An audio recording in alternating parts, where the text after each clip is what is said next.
Olá, bem-vindo à Coluna Liberal Concurso. Eu sou Karina Jaques, professora especialista em concursos públicos, e a gente está naquele frisson da saída do edital do TJ Pará. Saiu anteontem.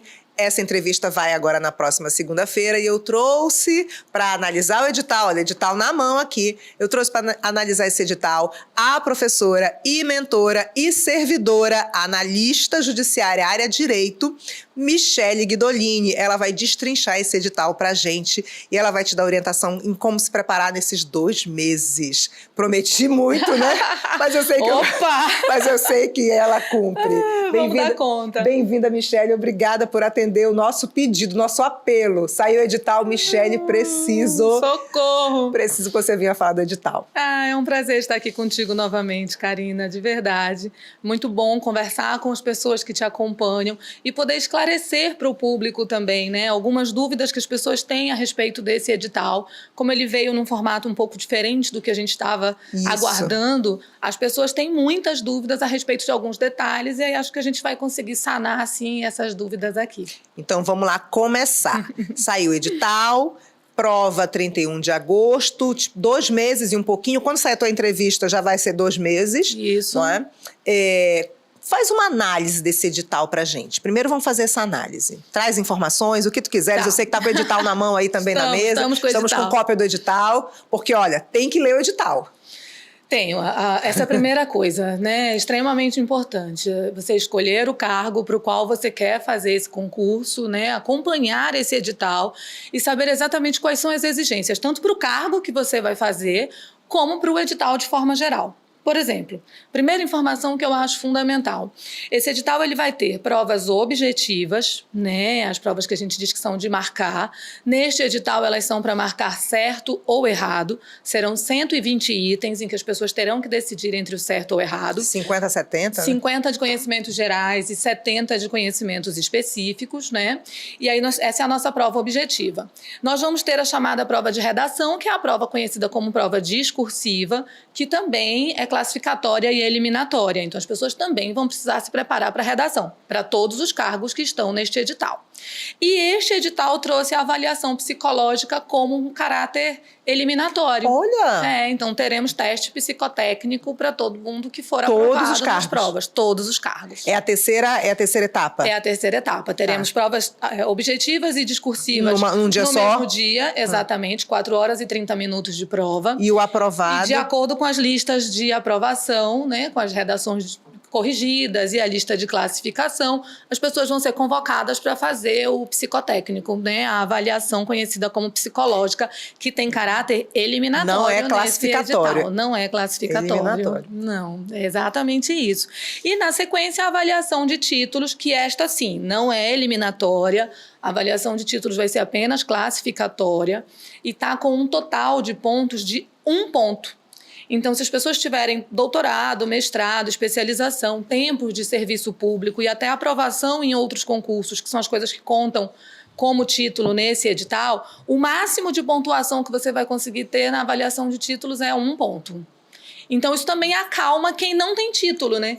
Muito bom. Porque, às vezes, quem não tem título diz, eu não vou fazer o concurso porque eu não tenho título e vou ter dificuldade nos critérios de desempate. A prova de títulos veio com uma pontuação considerada baixa, que é 1 ponto, considerando uma prova objetiva que vale 120 pontos, dá para fazer uma excelente prova e não ter que depender dos títulos, no caso, é claro, de quem não tem títulos. Perfeito. Sim. Existe uma outra informação a respeito do edital que eu acho que vale a pena ser mencionado também, que é a oportunidade em relação às cotas, né? Nós temos vagas reservadas para pessoas com deficiência, nós temos vagas reservadas para candidatos negros e para candidatos indígenas. Então, é claro que, né, as pessoas, no caso da pessoa com deficiência, vai passar depois por uma avaliação biopsicossocial e os candidatos negros e indígenas por uma avaliação de heteroidentificação, por uma banca, né, de heteroidentificação. Inclusive, o tribunal tem uma banca. O tribunal tem a banca formada para a comissão do concurso e essa avaliação tem que ser feita depois. Mas a inscrição ela é perfeitamente possível, o edital orienta quais são os documentos que têm que ser juntados, formulários que devem ser preenchidos e o que deve ser indicado no momento da inscrição para que você possa concorrer a essas vagas. Perfeito, perfeito. Sem dúvida. Quer acrescentar mais uma coisa da análise? No caso tem uma informação que eu acho que vale muito a pena para quem te acompanha, que é a possibilidade de isenção da inscrição. Né? A inscrição não veio no valor tão baixo, né? A inscrição está R$150, isso. E aí existem 3 grupos que podem pedir a isenção da inscrição.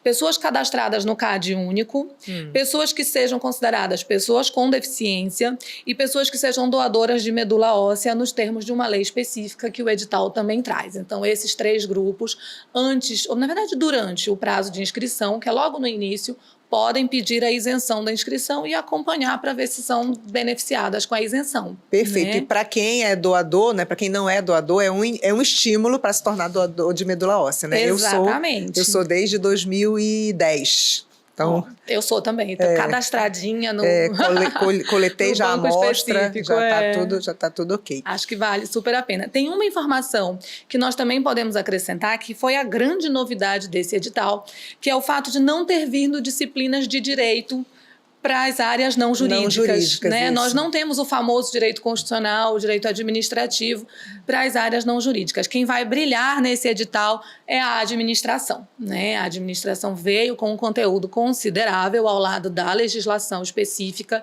que é sempre cobrada, e essa sim está lá. E, claro, a surpresa do conteúdo de informática, né? Temos um conteúdo extenso de informática. Bem grande. Bem extenso. O momento de começar é hoje, a estudar aquela informática para esse edital. Isso. E o que o candidato deve esperar dessa prova? Eu gosto do CESP, do SEBRASP, né? Eu sou muito suspeita porque como professora de concurso público e como mentora é uma banca que eu gosto de forma específica. Porque eu acho que o CESP, ele não depende daqueles decorebas meio gigantes, sabe? Que você tem que sair decorando o texto da lei. Eu concordo contigo, porque eu também sou professora, e acho que ele não surpreende, ele não cria armadilha. Não tem aquelas pegadinhas enlouquecidas, né? Não. Ele quer saber se você sabe a informação. Isso é isso?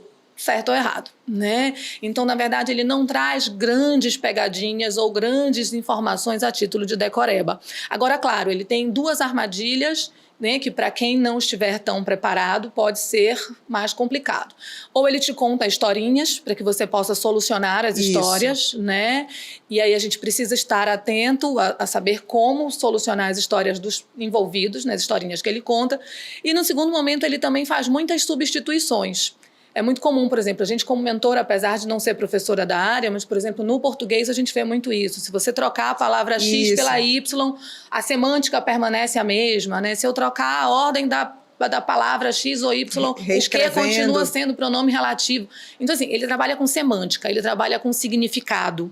E isso vai ser uma constante ao longo de toda a prova, independentemente da disciplina. E, claro, como se tratam de itens certos ou errados, você pode esperar tanto itens um pouco mais longos, que são esses que contam as historinhas, que te pedem soluções, né, para você dizer se a solução apresentada por ele está certa ou errada, e inclusive itens bem curtos, né? A gente tem itens extremamente objetivos, 2 linhas. E aí ou você sabe ou você não sabe, né, para trabalhar com o certo e o errado de forma objetiva mesmo. Isso. E esse prazo, Michele, estamos num prazo curtíssimo, né, quase desesperador, né? Esse prazo. O que o candidato que vai passar, que vai fazer essa prova, tem que priorizar no estudo? Existem 4 coisas, não necessariamente só de estudo, como eu sabia que tu ias perguntar isso, eu falei, ela vai perguntar. Existem 4 coisas que eu acho que são fundamentais com um prazo tão curto. Um é reorganizar a rotina. O candidato precisa lembrar que as suas 24 horas elas já estão ocupadas no dia. Né? Então, você tem que reorganizar a rotina. Escolher um jornal para assistir, tem gente que assiste 8 jornais no dia, né? 8 novelas. Vai precisar reorganizar a rotina, vai precisar abrir mão ali um pouco, talvez da internet, talvez da televisão, daqueles bate-papos no WhatsApp, né? Das fofocas intermináveis. De atender todo mundo. De atender de forma imediata. Avisa as pessoas, né? Porque aí entra a segunda questão, que é a negociação com a família. Família ajuda muito, mas família também tem condições de atrapalhar, né? Então avisa, olha, eu vou estudar durante 2 horas, não bate na minha porta. Ou eu vou estudar, eu não vou atender o telefone, mas na sequência eu retorno. E aí, claro, cumpre a promessa depois com o familiar, né, que você se envolveu ali naquela negociação. Mas a negociação familiar, ela é fundamental. Então, essas duas coisas independem de estudo. Organização de rotina e negociação com a família. Em matéria de estudo, com um prazo tão apertado, é claro que várias técnicas podem ser utilizadas, mas a gente tem duas coisas que são fundamentais, que é focar naquilo que o CESP mais cobra. Não adianta, ele tem tópicos favoritos, as provas dos últimos 2, 3 anos são uma prova disso. A internet é uma possibilidade de busca e de pesquisa dessas provas, dessas questões, e é importante focar naquilo que o Sebrasp mais cobra. E, num segundo momento, resolver exercícios. Vai ser extremamente importante ter uma rotina de resolução de exercícios a partir do dia 1 de estudo. É possível também aprender através de exercícios, além de revisar, e quanto mais questões você fizer, mais íntimo você fica da banca e da forma como ela cobra esse conteúdo, perfeito. E mais fácil fica acertar essas questões na sequência, principalmente com um prazo tão curto que você não vai ter condições de assistir centenas de videoaulas ou de ler milhares de páginas de PDF. Perfeito, perfeito. E os erros? Quero que tu me diga que erros o candidato que estuda sozinho, que erros ele comete, até porque você tem uma experiência disso, acho que eu tenho uma pergunta, é a próxima que eu falo sobre isso, mas se quiser adiantar, pode adiantar. Que erros o candidato comete ao estudar sozinho e como ele pode se antecipar e solucionar esses erros, porque não dá tempo de cometer esse tipo de erro agora. Não vai dar. Eu tenho uma preocupação específica, né, principalmente na mentoria. E aí tu pode aproveitar e convidar para ele não estudar sozinho, para ele estudar a tua mentoria. Vem estudar com a mentoria, deixa eu te ensinar a estudar, né? Vem estudar comigo. Eu tenho uma preocupação muito grande com 3 situações, em especial, que são coisas que, inclusive, que eu levo para a mentoria. Que é, primeiro, com a autoconfiança. Quem estuda sozinho corre o risco de ler aquilo uma vez, de estudar aquilo uma vez. Acabou de estudar, resolve uma questão, é claro que ele vai acertar, ele acabou de estudar, né? A informação está recente, está fresquinha na cabeça. Então, em função dessa autoconfiança, aquilo ali ele não vê mais, aquilo ali ele não estuda mais, aquele conteúdo ele não vai mais pegar porque ele já aprendeu. Tem coisas que ele nem quer estudar porque ele acha que aquilo ele já sabe. Então, a autoconfiança é um obstáculo muito grande para quem está sozinho nessa jornada. Então, se você vai encarar ela sozinho, cuidado com isso, né? As revisões, elas são sempre necessárias, por mais que você ache que já aprendeu aquele conteúdo. Tenho preocupação com a desmotivação também.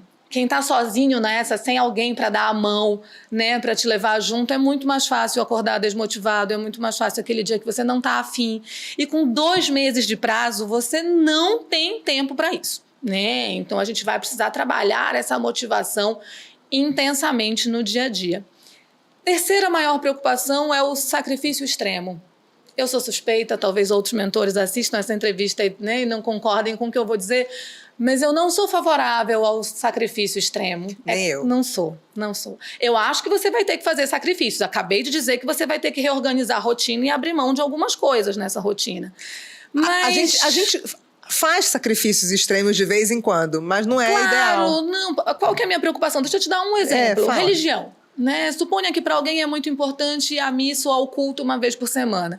E aí você abre mão disso, por exemplo, para estudar. E aí você vai ficar lá em casa estudando, pensando, ai meu Deus, eu devia estar na missa, eu devia estar no culto, eu devia estar, né, vivendo a minha fé nesse período. Aí você vai para o culto ou vai para a missa e fica pensando, ai Jesus, eu devia estar em casa estudando, né? Então, existem coisas que se você fizer o sacrifício, você acaba não conseguindo fazer uma coisa nem outra.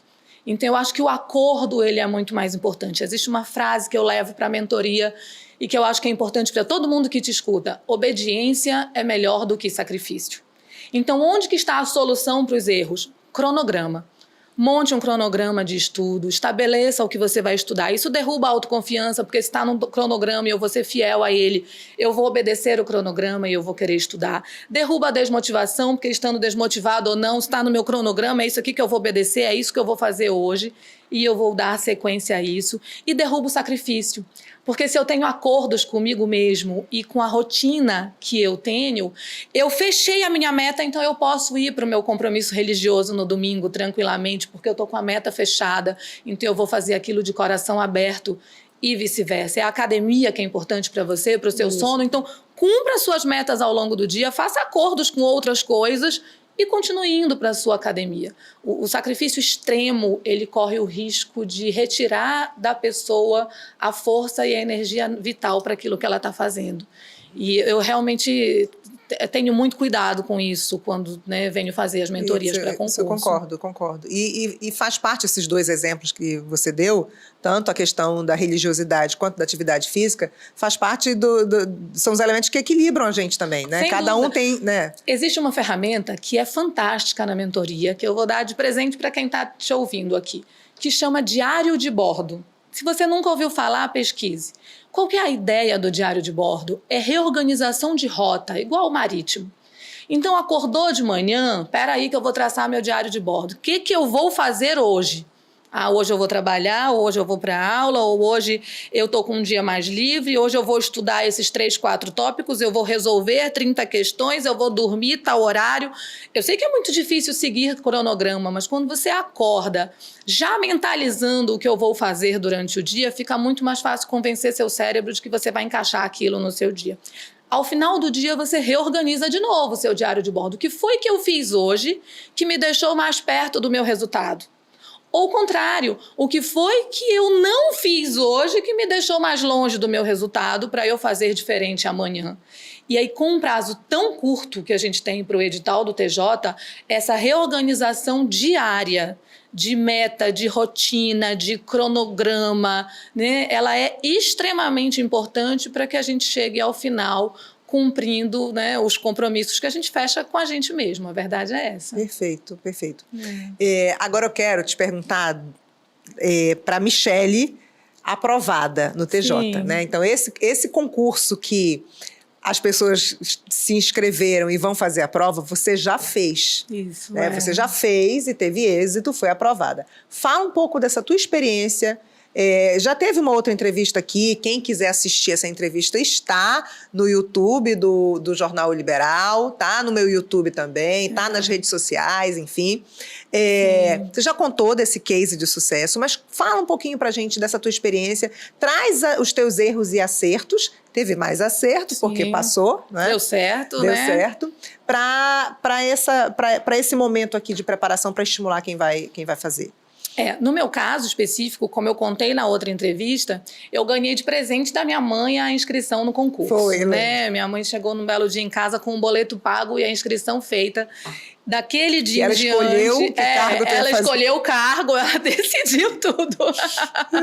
Né? Minha filha estava com 1 ano de idade e ela resolveu que, pelo bem da minha filha, eu precisava fazer aquele também, concurso. Né? E depois, é claro, né? Eu fui trabalhar isso na minha mente, porque eu já dava aula para concurso há muitos anos, e acabei entendendo que aquilo ia ser bom para mim e resolvi me dedicar naquele período. Da data que eu ganhei o boleto de presente até a data da prova, eu tinha 3 meses, né? Então, assim... Então, não era tão diferente. Também era um prazo curto. A diferença é que eu já dava aula para concurso há muitos anos, né? E já trabalhava com mentorias. Então, era uma chance de colocar em prática o que eu já fazia com os outros. Me corrija se eu estiver errada. E tu tinha um perfil de trabalhar mais de uma disciplina. Sim, né? Sempre dei aula de mais de uma disciplina. Então, tu já tinha intimidade com... A questão foi exatamente essa, a estratégia foi essa. Eu tinha intimidade com o direito constitucional, com o direito civil, com o processo civil, que eu sempre dei aula dessas matérias, né? Com a legislação, o RJU do Tribunal Regimento Interno... Já tinha metade do conteúdo... Metade do conteúdo estava garantido, mas aí eu precisava revisar.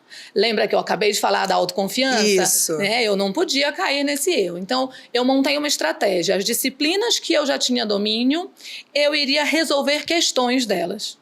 Então, baixei tudo que tinha de questão na época para resolver, provas e tudo mais, e tinha uma rotina diária de resolução de uma grande quantidade de questões. Português e redação, eu fui assistir aula. Né? Eu tive o privilégio, eu era dona do cursinho, então eu tive a facilidade de ter aquelas aulas ao meu acesso. Né? Agora, é claro, hoje as pessoas também podem adquirir cursos dessa natureza. Eu assisti aulas de português e redação, eu fui boa aluna, eu fiz as redações, dei para o professor corrigir as redações, né? Fui estudar o português, resolver provas e tudo mais. Porque, deixa eu te interromper, claro. Porque é importante também, mesmo a pessoa que sabe muito, né? Porque perto do geral, tu sabia muito, é ter humildade Eu precisava disso, para entender que aquela disciplina eu não dominava, eu não sabia e eu precisava estudar. Treinar as que tu sabia. E na minha época, acabei de dizer, eu era dona do cursinho. Eu tinha que entrar na sala de aula quietinha, junto com todos os outros alunos e ficar lá e assistir a aula junto com todo mundo. Isso. Né? Descer o degrau e assistir a aula junto com todo mundo. E eu fiz isso. O direito administrativo nunca foi muito meu amigo, né? Então, aquele eu precisei revisar, né? Eu não fui estudar do zero, é claro, porque tinha uma base muito grande, mas aquele eu fui revisar. E em penal e processo penal, eu tracei uma estratégia em que alguns tópicos eu realmente não estudei. Eu assumi ali uma margem de erro para aquelas questões, entendeu? Eu entendi que se eu acertasse todas do resto, eu poderia me permitir errar algumas essas. Na minha prova não era certo ou errado, então eu não podia deixar em branco. Eu precisava chutar. Mas assumi essa margem de erro, né? Então, por sorte, deu certo. Ou seja, qual foi a estratégia? Algumas questões eu fui resolver... Algumas matérias eu fui resolver questões. Algumas matérias eu fui fazer revisão mesmo. Outras eu fui para a sala de aula estudar essas disciplinas. Como se fosse aprender mesmo. Como se eu fosse aprender do zero. E foi isso que eu fiz, né? E em alguns tópicos eu realmente assumi o risco, né? Onde talvez tenha sido um erro. Se eu tivesse estudado esses tópicos, eu teria ficado melhor classificada e talvez tivesse sido nomeada antes na lista de classificação. Mas como eu tinha um prazo muito curto para estudar, valeu a estratégia. Tendo sido nomeada depois que passou. E agora que a prova é de certo ou errado, isso tem uma importância muito maior, porque o candidato vai precisar ter coragem para deixar item em branco, né? Para facilitar na questão da pontuação. Se é um item que você não sabe, que você não tem noção, que você nunca viu e não tem a menor ideia do que se trata, esse você vai deixar em branco, porque você não vai deixar o Sebrasp te penalizar por uma questão que você já sabe que vai errar. Então, este edital também pode trazer a margem de erro, né? Também pode trazer aqueles tópicos que você diz, não, esse aqui não vai dar tempo, né? Eu vou admitir que eu tenho uma margem de erro para ele, mas aí tem que acertar todas do resto. Isso mesmo. Foi o que eu fiz, foram 3 meses, eu era mãe já, né? Minha filha tinha 1 ano, então eu tive que administrar, eu ainda dava aulas, então eu fui administrar as aulas, a maternidade, e aí a rotina de estudos da madrugada para estudar para esse concurso. Estudou de madrugada? Estudei de madrugada, bastante. Esse sacrifício, eu acho assim, esse sacrifício que eu chamo de sacrifício extremo é esse, você dormir menos, não é? Que a gente tem que ter equilíbrio nisso também. Isso deu para fazer, né? Eu consegui montar uma rotina, até porque não era tanto tempo, então eu consegui montar uma rotina, de modo, claro, que não interferisse na minha saúde, na qualidade de vida. Isso, tem que tomar cuidado com isso, né? O pessoal que virar madrugada. Dormir 1 hora mais tarde, acordar 1 hora mais cedo, e aí a gente vai se organizando. Exatamente.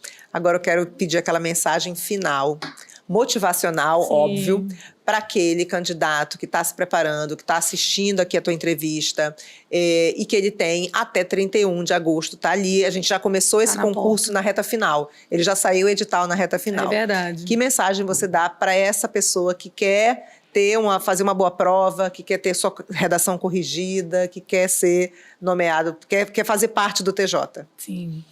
Existem 2 palavras que eu acho que são fundamentais para quem vai fazer essa prova agora, que é planejamento e disciplina. Né? Se você hoje sentar, para que um sonho saia do papel, ele tem que primeiro ir para o papel. Né? Então, senta hoje e arruma isso, né? Como que eu vou me planejar? Como que eu vou planejar meu dia, minha rotina? O que eu vou estudar? O que eu vou resolver questão? Planejamento. Isso é o básico. E disciplina para cumprir esse planejamento. Né, para acordar todo dia pensando, não, eu preciso disso, entendendo por que isso é tão importante para mim, e aí a gente vai conseguir seguir. Então, são as 2 palavras que tem que estar junto, é planejamento e disciplina. Qual que é o horário do seu dia que o seu corpo produz melhor? Né? Usa o teu corpo a teu favor. Né? Eu sei, por exemplo, que eu produzo bem à noite, então eu aproveitei as madrugadas para estudar para o meu concurso. E você? Né? Tem gente que é do dia, que é da manhã, que é da tarde, que aproveita bem o horário de almoço. Então, use o seu corpo a seu favor, sempre com planejamento e com disciplina. Cuidado com, né, os sacrifícios extremos que retiram a energia, com base naquilo que nós já falamos e conversamos nessa entrevista, com a autoconfiança, muito cuidado, estude, revise, resolva as questões, né, tire o final de semana para isso, os sábados e o domingo. A questão é a seguinte, gente, é possível é real, é exequível, tá bem aí na porta, tem 50 vagas mais cadastro de reserva, 50 pessoas vão entrar de imediato e ainda vai haver uma lista com outras pessoas. Se você entender que o seu nome pode ser um desses 50, já é meio caminho andado. Eu gravei um vídeo outro dia para as redes sociais em que eu disse o seguinte, que é o que fica aqui, eu acho, também de motivação para quem te acompanha. Eu gravei um vídeo que eu dizia o seguinte, tá sem brilho? Vai sem brilho mesmo. Né? Porque aí é onde entra a disciplina. Né? No dia que eu não estou motivada, no dia que eu não estou com aquela energia. Entre o brilho. Exatamente. A força de vontade. A força de vontade não está ajudando muito. A disciplina vai colocar isso em prática. E aí a motivação vem no meio do caminho, os brilhos vêm no meio do caminho, e aí você vai ficar feliz em estar estudando e avançando e vai melhorar cada vez mais. O importante é começar e seguir, sempre com planejamento e disciplina. Obrigada, Michele. Agora eu quero o teu arroba, porque a tua entrevista vai sair na segunda-feira após a saída do edital. O edital saiu o dia que as inscrições começam para o concurso, pronto. 30 de junho. Então pronto, a tua entrevista vai sair e pode ser que quem esteja assistindo ainda não te conheça, muita gente te conhece sim, não te conhece e queira, por exemplo, fazer mentoria contigo, queira saber das tuas aulas. Então, qual é o teu arroba? No Instagram, vocês me acham através do @prof.micheleguidolini. É a rede social principal que eu tenho utilizado para isso, para trabalhar o concurso público. E aí, quem quiser falar comigo, inclusive meu e-mail, meu WhatsApp fica disponibilizado por lá. Sou eu quem responde as mensagens. Vai ser um prazer ter vocês nessa rede de apoio até a data da prova. Obrigada. Obrigada também. É muito bom estar aqui. Nós nos conhecemos há muitos anos, somos colegas de trabalho, são mais de 20 anos trabalhando com concurso público e acho fundamental que isso tenha um espaço na mídia hoje para levar essas informações para o público em geral. A gente é contemporânea em concurso público há muito tempo, já dividimos disciplina de constitucional. Exatamente. Eu já trabalhei no teu curso, a gente já trabalhou em outros cursos juntas e a gente segue aqui e é sempre um prazer te ouvir porque eu sei que tu domina e agora não só como professora, mas também como mentora e servidora. Sim. Domina já percorreu esse caminho. Obrigada pelo convite. Eu sei que eu estou no lugar certo, estando aqui conversando contigo, e tenho certeza que quem te acompanha também vai estar no lugar certo ao seguir as dicas que tu trazes aqui sempre com cada convidado. E o convidado trazendo também esse conhecimento que a gente sempre gosta de ouvir. Obrigada, Michele. Sempre que eu precisar, a gente chama aqui. Vai ser sempre um prazer. Obrigada. A gente encerra mais uma entrevista aqui no Liberal Concursos e eu te espero na próxima segunda-feira. E não perde a inscrição para o TJ Pará. Te inscreve logo hoje para não deixar para a última hora. E estuda. Planejamento e disciplina. Planejamento e disciplina é a orientação da Michele. Até a próxima segunda. Tchau, tchau.